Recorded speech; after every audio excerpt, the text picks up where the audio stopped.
10-20 വയസ്സൊക്കെ കഴിയുമ്പോഴേ നമ്മുടെ ലൈഫിൽ നിന്ന് കുറേ മനുഷ്യരിങ്ങനെ കൊഴിഞ്ഞു പോകാൻ തുടങ്ങും. അങ്ങനെ സ്വയം ഇറങ്ങിപ്പോയതും നമ്മളായിട്ട് ഇറക്കി വിട്ടതും ഇതൊന്നുമല്ലാതെ നമ്മുടെ ലൈഫിൽ വേണ്ടാന്ന് തോന്നി ദയവായിട്ട് എടുത്ത് കളഞ്ഞ കുറച്ച് മനുഷ്യരുണ്ടാവും നമ്മുടെ എല്ലാം ജീവിതത്തിൽ. ഒരു കാലത്ത് നമുക്ക് അത്രയും പ്രിയപ്പെട്ട ഇന്നും കുറേ സംസാരിച്ചിരുന്ന ആ പ്രിയപ്പെട്ട കുറച്ച് മനുഷ്യർ, അവരെക്കുറിച്ച് നമ്മൾ ഇടയ്ക്കെങ്കിലും ഒന്ന് ഓർക്കാറുണ്ടല്ലേ?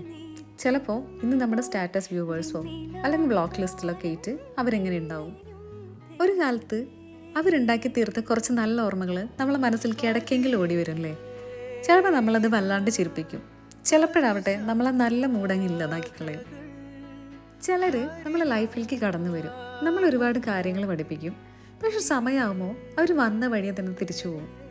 ആദ്യമൊക്കെ ആലോചിക്കുമ്പോൾ ഭയങ്കര വിഷമമായിരുന്നു. പക്ഷെ ഇപ്പോൾ ഞാൻ പതുക്കെ മനസ്സിലാക്കാൻ തുടങ്ങി, ലൈഫ് ഇങ്ങനെയൊക്കെ തന്നെയാണ്. ഒരു യാത്ര പോയ പോലെ. യാത്രയ്ക്ക് നമ്മൾ കുറേ നല്ല കാഴ്ചകൾ കാണും, നല്ല മനുഷ്യരെ കാണും. പല സ്ഥലങ്ങളും കാണുമ്പോൾ നമുക്ക് അവിടെയൊക്കെ സെറ്റിൽ ആവാൻ തോന്നും. പക്ഷേ ചിലതൊക്കെ വിചാരിച്ച പോലെ ജീവിതത്തിൽ നടക്കില്ല അല്ലേ?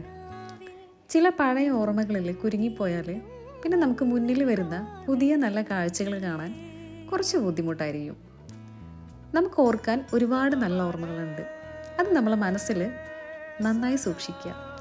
മറ്റു ചില മോശ അനുഭവങ്ങളിൽ നിന്ന് പഠിച്ചിട്ടുള്ള കുറേ പാഠങ്ങളുണ്ടല്ലോ, അത് മറക്കാതെ മുന്നോട്ട് ജീവിക്കുക.